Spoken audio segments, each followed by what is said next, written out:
Welcome back. So today's topic is self-medication in dentistry.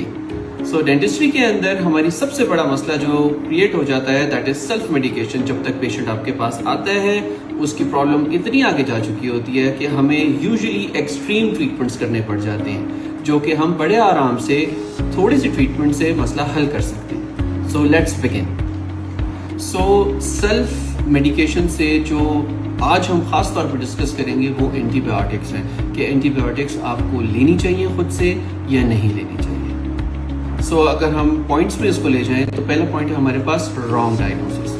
आमतौर पे आपको प्रॉब्लम हो रही होती है कैविटीज की वजह से या गम डिजीज की वजह से या एब्सेस की वजह से। सो फॉर डेंटल कैविटीज आप डेंटिस्ट के पास जाके फिलिंग्स करवा सकते हैं। गम्स प्रॉब्लम्स के लिए आप स्केलिंग करवा सकते हैं और एब्सेस के लिए yes you need to go to the dentist.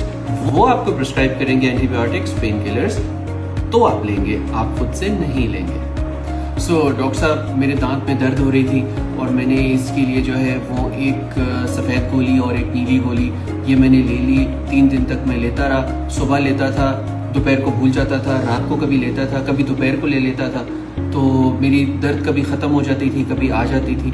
ये सारी वो प्रॉब्लम्स हैं जो कि एंटीबायोटिक रेजिस्टेंस पैदा करती हैं। सो याद रखें आपने इस तरह से दवाइयाँ नहीं लेनी, क्योंकि नेक्स्ट टाइम जब हम आपको वही दवाइयाँ दे रहे होंगे तो वो असर ही नहीं करेंगी और फिर हमें आपको और ज़्यादा स्ट्रॉन्ग एंटीबायोटिक्स देनी पड़ेंगी। वो एक एटम बम की तरह आपकी बॉडी पे गिरेंगी और उनके फ़ायदे से ज़्यादा आपको नुकसान हो जाएगा। सो याद रखें कि जैसे ग्लोबली सारी दुनिया में इस चीज़ का इफेक्ट आया है, अब एंटीबायोटिक्स मिनिमम अगर आपने लेनी है तो 5 डेज मिनिमम, वरना कुछ इन्फेक्शंस ऐसी होती हैं जिसमें आपको 7 डेज तक भी जाना पड़ता है। और याद रखें कि प्रॉपर डोजेज बहुत इंपॉर्टेंट है। कुछ एंटीबायोटिक्स की डोजेज सुबह शाम होती है, कुछ की 1 दफ़ा होती है और कुछ की 3 दफ़ा होती है। सो याद रखें आपने अपनी मर्जी से कभी भी डोज को, डॉक्टर साहब मेरा पेट खराब हो गया या मेरी तबीयत ठीक नहीं थी या मेरा दिल घबरा रहा था, आपने डोज को 2 डोज को 1 नहीं करना, 3 डोज को 2 नहीं करना या 1 दिन मिस नहीं करना या डोजेज को कम नहीं करना, अपनी मर्जी से नहीं लेना।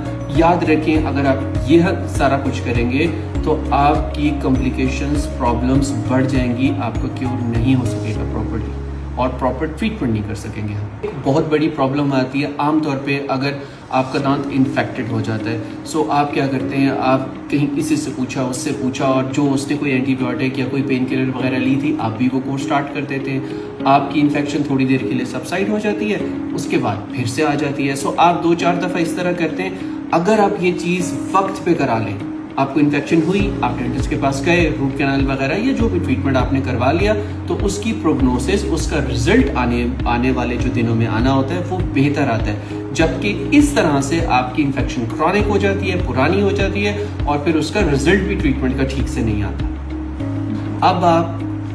अब आप इतनी एंटीबायोटिक्स खा चुके होते हैं, इतनी पेन किलर्स खा चुके होते हैं कि वो आपके ऊपर असर ही नहीं कर रही होती हैं। जब आप हमारे पास आते हैं हमें आपको हायर डोजेस देनी पड़ जाती हैं और ट्रीटमेंट को आगे बढ़ाना पड़ता है। याद रखें इन डेंटिस्ट्री आपका ट्रीटमेंट एंटीबायोटिक्स या पेन किलर्स नहीं है, आपका ट्रीटमेंट है डेंटल प्रोसीजर। डेंटल प्रोसीजर करवाएंगे तो ट्रीटमेंट आपका ठीक होगा, एंटीबायोटिक्स आपकी सिर्फ हेल्प करेगी, ठीक है। So bottom line is antibiotics don't fix the dental problems, only the dentist can.